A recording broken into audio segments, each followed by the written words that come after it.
किसान साथियों राम राम। आशा और उम्मीद करता हूं कि आप सब ठीक ठाक हो। साथियों, आज हम जिक्र करने जा रहे हैं गेहूं में आने वाली जो पीला रतुआ की बीमारी है उस बीमारी पर।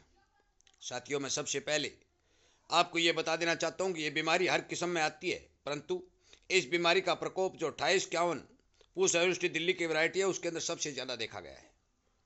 मैं सबसे पहले इसकी पहचान बताना चाहता हूं, उसके बाद में रोकथाम बताना शुरू करूंगा। पहले पहचान ये है कि जब भी आप खेत में जाएंगे आपको गेहूं के पत्तों के ऊपर पीले पीले पीले पीले पीले धारियां सी दिखाई देंगी और कुछ पत्ते आपको संपूर्ण रूप से पीले हुए दिखाई देंगे। जब आप उस पत्ते को तोड़कर अपने सफ़ेद कपड़े पर थोड़ा उसको लगाएंगे तो आपका सफ़ेद कपड़ा पीला हो जाएगा। हाथ पर लगाएंगे तो हाथ पर पीलापन दिखाई देगा। यदि आप सफ़ेद पजामा पहनकर खेत से के अंदर से बीचों बीच निकलेंगे तो आपका पजामा नीचे से पीला हुआ दिखाई देगा। तो इसका मतलब यह है कि आपके खेत में पीला रतुआ आ चुका है। सातवां, पीला रतुआ की एक खास बात यह है कि यदि ये आपको 150 पौधों के ऊपर दिखाई देता है तो आप मान के चलो कि ये सप्ताह भर में पूरे खेत को कवर कर लेता है, क्योंकि नमी का मौसम है, वातावरण बिल्कुल सूटेबल से मिल रहा है। रात को थोड़ी ठंड और दिन में यदि गर्मी मिलती है तो ये बहुत जल्दी अपना पैर पसारना शुरू कर देता है। और ये मान के चलो कि यदि एक बार खेत के अंदर पीला रतुआ अपना पैर पसार चुका तो 25 और 30% तक की पैदावार को चपेट में ले लेता है। इसलिए साथियों, इस पीला रतुआ के बारे में किसान को सावधान और सचेत रहना बहुत जरूरी है। नंबर एक। नंबर दो, अब कुछ गेहूं की फसल ने बलियां निकालनी शुरू कर दी है। साथियों, यह भी ध्यान रखने योग्य बात है कि गेहूं की बलियों के मक्खियों के जड़ों के अंदर हरिया तेला जन्म ले लेता है और थोड़ी सी गर्मी होते ही उसका जन्म हो जाता है। जन्म होने के तुरंत बाद वो उन मक्खियों से रस चूसना शुरू कर देता है, तो उसका भी प्रकोप गेहूं में यदि हो जाता है तो वो भी 10 और 15% तक की पैदावार को खा जाता है। ये दोनों ही बीमारियां गेहूं के लिए बहुत खतरनाक हैं।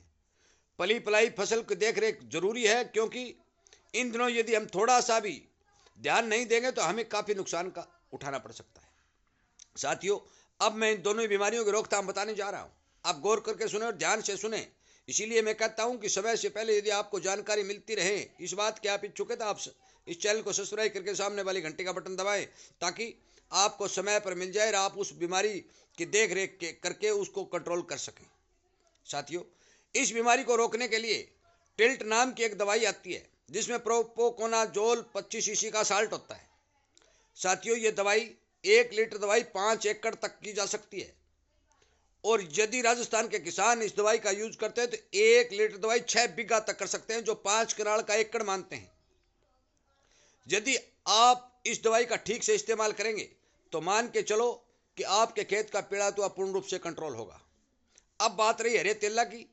साथियों, जिन खेतों के अंदर बलियां निकल चुकी हैं तो आप 100 ग्राम प्रति एकड़ या 80 ग्राम प्रति बीघा, मैं राजस्थान के किसानों के लिए कह रहा हूं, भुजिया वाली एक तारा, लिक्विड नहीं, लिक्विड नकली आने के बहुत चांस है, क्योंकि उसका लाल रंग होता है, उसमें ईंट वगैरह कुछ भी घोल के लाल रंग बना के आपको दे दिया जाता है। इसलिए आप भुजिया वाली एक तारा लें और 100 ग्राम प्रति एकड़ या 80 ग्राम प्रति बीघा के हिसाब से इसके अंदर मिला करके आप अपने खेत में स्प्रे कर दें। साथियों, स्प्रे करते समय एक बात का ध्यान रखना है, खेत के अंदर गेहूं के पत्ते सूखे होने जरूरी हैं। और स्प्रे जब करनी है कि जब पीला रतुआ का प्रकोप शुरू दिखाई दे। साथियों, यदि पहले स्प्रे कर देंगे तो उसका रिजल्ट दिखाई नहीं देगा। प्रकोप शुरू होने के बाद यदि आप स्प्रे करेंगे तो इस स्प्रे का रिजल्ट 20 दिन तक दिखाई देगा। फिर भी यदि आपके खेत में दोबारा प्रभाव इसका पड़ता है तो आप दूसरी स्प्रे निकाल सकते हैं। टिल्ट प्लस इकतारा की यदि आप 2 स्प्रे निकाल देंगे तो मान के चलो कि आपके खेत की गेहूं पीला रतुआ और तेला दोनों से बच जाएगी। साथियों, ये दोनों ही स्प्रे चाहे कोई भी वैरायटी हो, 28-51 में तो ये दिखाई बहुत स्पीड से पड़ता है, परंतु हर वैरायटी की जड़ों में आ जाता है और ये कुछ न कुछ हर वैरायटी को नुकसान करता है।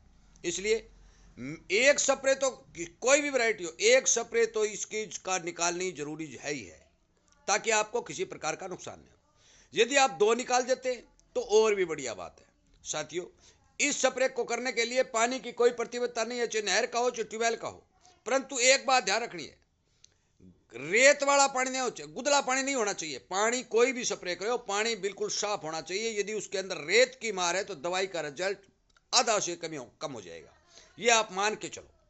गुदला पानी यदि आप यूज करेंगे तो आपके खेत में जो दवाई डालोगे उस दवाई का रिजल्ट बहुत कम दिखाई देगा। इसलिए कोई भी स्प्रे करो, ये बात ध्यान रखने वाली है, कोई भी स्प्रे करो उसके लिए पानी साफ होना बहुत जरूरी है, नंबर 1। नंबर 2 साथियों, कुछ किसान भाई ये पूछेंगे कि हम टिल्ट और इक्तारा की स्प्रे कर रहे हैं, उसके साथ एनपीके मिला लें क्या, डीएपी मिला लें क्या, यूरिया? नहीं भाई, इसके साथ किसी भी पोषक तत्व को नहीं मिलाया जा सकता। यदि आप मिलाओगे तो रिजल्ट फिर घट जाएगा।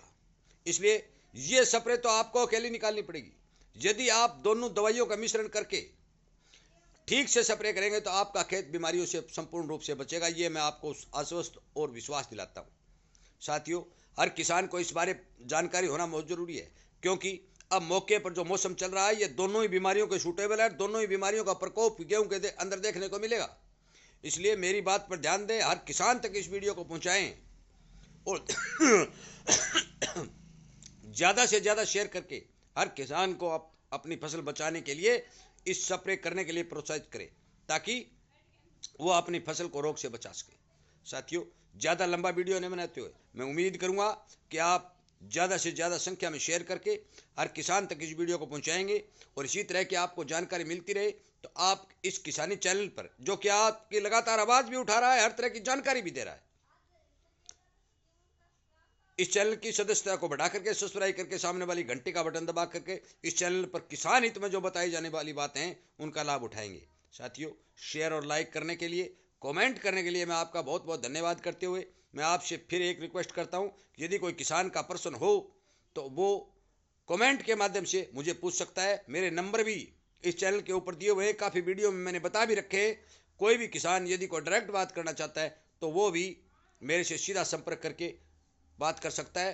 किसी भी डॉक्टर या दुकानदार के चक्रों में पड़ के ज़्यादा पैसा खर्च न करें, कम से कम पैसे की सस्ती दवाइयाँ, दोनों ही दवाइयाँ कारगर हैं। इसलिए इस वीडियो को ज़्यादा से ज़्यादा शेयर करके इन दवाओं के बारे में किसान को बताएं, ताकि उसे भी अपनी फसल बचाने का संपूर्ण से ज्ञान और वो रोग से बचा सके।